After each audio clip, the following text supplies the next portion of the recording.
క్రీస్తునందు నాకు అత్యంత ప్రియమైన మా వ్యూవర్స్ అందరికీ శుభాలు, దైవాశీస్సులు.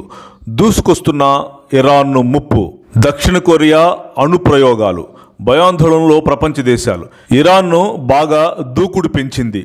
మొన్న ట్రంప్ న్యూక్లియర్ డీల్ను ఇరాన్పై క్యాన్సిల్ చేశాక ఇరాన్కు పట్టపగ్గాలు లేకుండా పోతున్నాయి. న్యూక్లియర్ వెపన్స్, అణువ్యవస్థను సముద్రంపై ప్రయోగాలు చేసి ప్రపంచాన్ని, ముఖ్యంగా ఇజ్రాయెల్ను, అమెరికాను బెదిరిస్తోంది. ఇజ్రాయెల్కు మొదటి నుంచి ఇరాన్ బద్ధశత్రువు. ఇజ్రాయెలుపై ఒకవేళ యుద్ధం ముట్టుకుంటే ఇరాను దేశమే కారణం. ఇరాన్కు బైబిల్ నందు పాత పేరు పారసీక అని ఉంటుంది. ఈ పారసీక రాజైన కోరెషు ఏలుబడిలోనే రెండవ యెరూషలేము మందిరం కట్టడానికి పూనుకొన్నది. ఈ పారసీక రాజు గురించే దానియేలుకు దర్శనం వచ్చింది. ఇప్పుడు కాదు, పాతకాలం నుంచి ఈ ఇరాన్కు ఇజ్రాయెల్కు ఎప్పుడూ యుద్ధమే. రేపు హర్మగిద్దోను యుద్ధం కానీ ఆ తర్వాత చివరిలో జరిగే గోగు మాగో యుద్ధమునకు ముఖ్య కారకుడు ఈ ఇరాన్ దేశం మరియు రష్యా దేశాలు. ఈ విషయం యెహెజ్కేలు గ్రంథము 38, 39 అధ్యాయాల్లో మనం వివరంగా చూడగలం. మనం ఖచ్చితంగా గుర్తుపెట్టుకోవాల్సిన బండ గుర్తు ఏంటంటే, ప్రపంచంలో అంత్యకాలంలో జరిగే ఈ యుద్ధ పరిణామాలకు, దేశాల మధ్య రగులుకుంటున్న యుద్ధ వాతావరణానికి చివరి గడియకు బైబిల్కు 100% సంబంధం ఉంది. మరి ఏ ఇతర గ్రంథాలకు ఈ విషయాలకు కనెక్షన్ లేదు, సంబంధం కూడా లేదు. ఒక్క బైబిల్ నందు మాత్రమే అంత్యకాల పరిణామాలు వ్రాయబడ్డాయి. అందుకే అంత్యకాల పరిణామాలు ప్రపంచంలో ఎలా మూవ్ అవుతున్నాయో ప్రతి క్రైస్తవుడు తెలుసుకోవాల్సిన బాధ్యత ఉంది. తెలుసుకొని రాకడకు తాను సిద్ధపడుతూ 10 మందిని సిద్ధపరచాల్సిన బాధ్యత ప్రతి క్రైస్తవుడిపై ఉంది. తాజాగా ఇరాన్ రెచ్చిపోయి అణు ఆయుధాలను సముద్రంపై ట్రయల్స్ ఇచ్చింది. అమెరికాకు, ఇజ్రాయెల్కు బెదిరింపు సిగ్నల్స్ పంపింది. దేనికైనా రెడీనే అని అంటోంది. అమెరికాకు, ఇరాన్కు మధ్య న్యూక్లియర్ డీల్ తెగిపోవడంతో ఇప్పుడు ఫ్రీ అయిన ఇరాన్ను చిందులు తొక్కుతోంది. కోతి చేతికి కొబ్బరికాయ ఇస్తే అది ఎవరి ముఖాన్ని వేసి కొట్టిద్దో తెలియదు. ఆ చందాన ఉంది ఇప్పుడు ఇరాన్ పరిస్థితి. నిన్న గల్ఫ్ ఆఫ్ ఒమన్లో 2 భారీ ఫైర్ మిసైల్స్ను ఇరాన్ ప్రయోగించి 2 రోజులు ట్రయల్స్ ఇచ్చి జో బైడెన్ను, అమెరికాను బెదిరించింది. ది ఇస్లామిక్ రిపబ్లిక్ ఈ మధ్యకాలంలో గల్ఫ్ ఆఫ్ ఒమన్లో చేసిన ఫైర్ మిసైల్స్ ట్రయల్స్లో ఇదే అతిపెద్ద ట్రయల్స్ అని అందరూ అంటున్నారు. నిన్న గల్ఫ్ ఆఫ్ ఒమన్ సముద్రములో యుఎస్ఏవి 2 ఫైటింగ్ షిప్లను ఇరాన్ సీజ్ చేసింది. 2019లో కూడా ఇరాన్ బ్రిటన్కు సంబంధించిన యుద్ధ నౌకను ఒకదాన్ని సీజ్ చేసింది. దీనంతటికీ మెయిన్ కారణం ఇరాన్ నుండి అమెరికాకు, యూకేకు ఆయిల్ సప్లై చేయటం ఆపడమే ఇరాన్ యొక్క ముఖ్య ఉద్దేశం. ఈ న్యూక్లియర్ డీల్ మరియు ఫండ్ కూడా ఆపావు గనుక నేను ఆయిల్ను ఆపుతానని ఈ విధంగా ఇరాన్ సిగ్నల్స్ పంపింది. ఎందుకంటే అమెరికా ఇరాకుకు పంపే ఫండ్ ఆపటం వలన ఇరాన్ ఎకానమీ బాగా డౌన్ అయింది. అమెరికా స్టేట్ సెక్రటరీ అయినటువంటి మైక్ పాంపియో ఇరాన్ను ఐఎస్ఐఎస్ ఉగ్రవాదులను పెంచి పోషిస్తున్నది అని అనౌన్స్ చేశాడు. ఇరాన్ ఉగ్రవాద దేశం అని మైక్ పాంపియో ప్రకటించాడు. అల్ ఖైదాకి ఇరాన్లో పెద్ద లీడర్స్ ఉన్నారని, వీరికి ఇరాన్ను ఫండ్ పంపిస్తూ ఆఫ్ఘనిస్తాన్, పాకిస్తాన్లలో వీరిని పోషిస్తుందని ఆయన తెలిపారు. ఇరాన్ న్యూక్లియర్ అణు వ్యవస్థను తయారు చేసే సైంటిస్టులను ఆ దేశం ఉత్పత్తి చేస్తున్నట్లు వెల్లడించారు. ఇలాంటి కారణాలు ఇంకా చాలా ఉన్నాయి. ఈ కారణాల దృష్ట్యా ఇరాన్ను ఇస్రాయేల్ పైన, అమెరికా పైన ఇప్పుడు కాకపోయినా రేపటి రోజుల్లో అయినా వారు ప్రారంభించే అవకాశాలు కనపడుతున్నాయి. ఇదంతా ఇలా జరుగుతూ ఉంటే మరొక వైపు నుండి ఉత్తర కొరియా అణు వ్యవస్థను ప్రయోగించే ట్రయల్స్ ముమ్మరం చేస్తోంది. కిమ్ జాన్కు, జో బైడెన్కు అస్సలు పడదు. గతంలో జో బైడెన్ వైస్ ప్రెసిడెంట్గా ఉన్నప్పుడు ఉత్తర కొరియాపై ఆంక్షలు విధించాడు. కిమ్ జాన్కు, జో బైడెన్కు జరిగిన మాటల యుద్ధం వలన రేపు ఈ 2 దేశాలు ఫైటింగ్కు దిగే అవకాశం ఉంది. అందుకే కిమ్ జాన్ సముద్రంలో కూడా అణ్వస్త్రాలను వాడే జలాంతర్గాములను రెడీ చేసుకుంటున్నాడు. ఇందుకు గాను కిమ్ జాను చైనా సపోర్టును తీసుకుంటున్నాడు.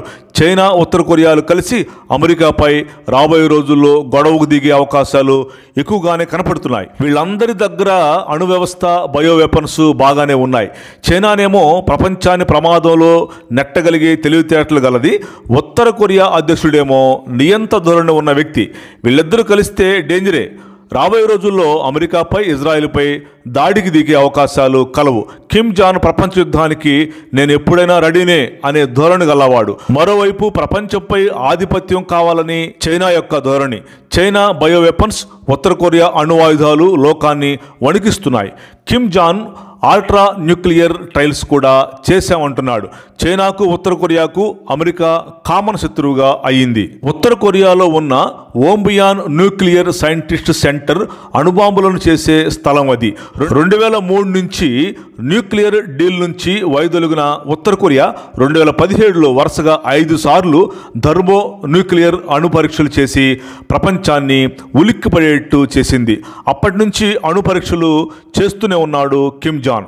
చైనా, కొరియా దగ్గర ఇప్పుడు ఉన్న అణు వ్యవస్థ హిరోషిమా, నాగసాకిలపై ప్రయోగించబడిన అణుబాంబు కంటే ఎన్నో వేల రెట్లు శక్తివంతమైనవి. కిమ్ జాన్ అమెరికానే మాకు ముఖ్యమైన శత్రువు అని ప్రకటించి ప్రకంపనలు రేపాడు. జో బైడెన్ కూడా ఉత్తర కొరియా నియంత పాలన అదే మాకు శత్రువు అని ప్రకటించాడు. జో బైడెన్ గెలవగానే కిమ్ జాన్ జో బైడెన్ గురించి చులకనగా మాట్లాడినందుకు జో బైడెన్ చాలా సీరియస్గా ఉన్నాడు. వారు మాత్రం ముట్టుకుంటే యుఎస్ఏ, దాని మిత్ర దేశాలు విరుచుకుపడే అవకాశాలు చాలా ఎక్కువగా కనపడుతున్నాయి. అమెరికాకు ప్రపంచాన్ని 4 సార్లు నాశనం చేసే కెపాసిటీ ఉంది. ఈ దేశాలు ప్రభువు చెప్పినట్లుగా అంత్యకాలంలో యుద్ధాలు ఎక్కువైపోతాయి అనే వాక్యాలను నెరవేరుస్తున్నాయి. ఈ సంకేతాలన్నీ క్రీస్తు రాకడ దగ్గర పడిందని సూచిస్తున్నాయి. హర్మిగెద్దోను, గోగు మాగోగు యుద్ధాలకు ఇవి రూట్ మ్యాప్. అయితే అమెరికా ఇప్పటి వరకు ఉగ్రవాద దేశాలపైనే విరుచుకుపడింది, కానీ ఇటువైపు అంటే కొరియా దేశాలు, చైనా, రష్యా సైడు ఇంతవరకు రాలేదు. రావడం స్టార్ట్ అయితే ప్రెస్టేజీ క్వశ్చన్గా తీసుకునే అవకాశాలే ఎక్కువగా కనపడుతున్నాయి. అమెరికా ఇప్పటి వరకు తన పెద్దన్న పాత్ర పోషిస్తూ వస్తుంది. ఇది చైనా, రష్యాలకు అసలు ఇష్టం లేదు. అమెరికా ఐక్యరాజ్య సమితి మాట అస్సలు వినదు. ఐక్యరాజ్య సమితి అమెరికా మాట వింటూ వస్తూ ఉంటుంది. జో బైడెన్ గెలిచాక ఉత్తర కొరియా కిమ్ జాన్ మళ్ళీ కొంతకాలం గ్యాప్ తర్వాత అణ్వస్త్ర ప్రయోగాలు ప్రారంభించడం చర్చనీయాంశంగా మారింది. ఇరాన్కు, ఉత్తర కొరియాకు న్యూక్లియర్ డీల్ నుంచి వైదొలిగిన తర్వాత రెక్కలు వచ్చాయి. అందుకే అణు ప్రయోగాలు చేసి అమెరికాను, దాంతోపాటు ఇజ్రాయెల్ను బెదిరిస్తున్నాయి. ముఖ్యంగా ఇరాన్కు ఇజ్రాయెల్పై చాలా పగ ఉంది. ఈ పగ బైబిల్ కాలం నాటిది. అదే కాకుండా బ్రిటన్ పాలస్తీనాను పక్కకు జరిపి బాల్ఫూర్ ప్రకటన చేసి ఇజ్రాయెల్కు 1948 మే 14న భూభాగం ఇచ్చిందని, 1967లో ఇజ్రాయెల్ 6 రోజుల యుద్ధంలో ఇరాన్ మిత్ర దేశాలైన ఐగుప్తు, సిరియా, జోర్డాన్, పాలస్తీనా దేశాలపై గెలిచిందని, ఇప్పుడు థర్డ్ జెరూసలేం కట్టడానికి రెడీగా అవుతోందని, nuclear threat, oil disputes, Gaza strip దగ్గర టెర్రరిస్టుల తొలగింపు గొడవ, టెహ్రాన్ గొడవ, ఇజ్రాయెల్ వెపన్ ద్వారా చాలాసార్లు ఇరాన్పై అటాక్ చేయటం, ఇలా చాలా కారణాలతో వైరం బాగానే పెరిగింది. బైబిల్ కాలం నుండే ఇజ్రాయెల్కు, ఇరాన్కు యుద్ధం ఎప్పుడు వస్తుంది. ఈ మధ్య యూదుల ప్రీస్ట్ అయినటువంటి రబ్బీ షాలోమ్ బెర్గర్ ఏమన్నాడంటే, మేము ఇరానును అటాక్ చేయక్కర్లేదు, యెహోవా దేవుడే మా పక్షంగా అటాక్ చేస్తాడు అని అన్నాడు. కనుక ఇరాన్, ఉత్తర కొరియా రెచ్చిపోయి మేము యుద్ధానికి రెడీ అంటున్నాయి. పరిస్థితులు ఎలా మలుపు తిరుగుతాయో మనం వేచి చూద్దాం. యెరూషలేమును ప్రేమించువారు వర్ధిల్లుదురు. యెరూషలేము క్షేమం కొరకు ప్రార్థన చేయండి. మరొక అమూల్యమైన అంశంతో మళ్ళీ కలుద్దాం. మా వీడియోస్ ఫస్ట్ మీకు అందాలంటే సబ్స్క్రైబ్ చేసుకోనండి. May God bless you. Praise the lord.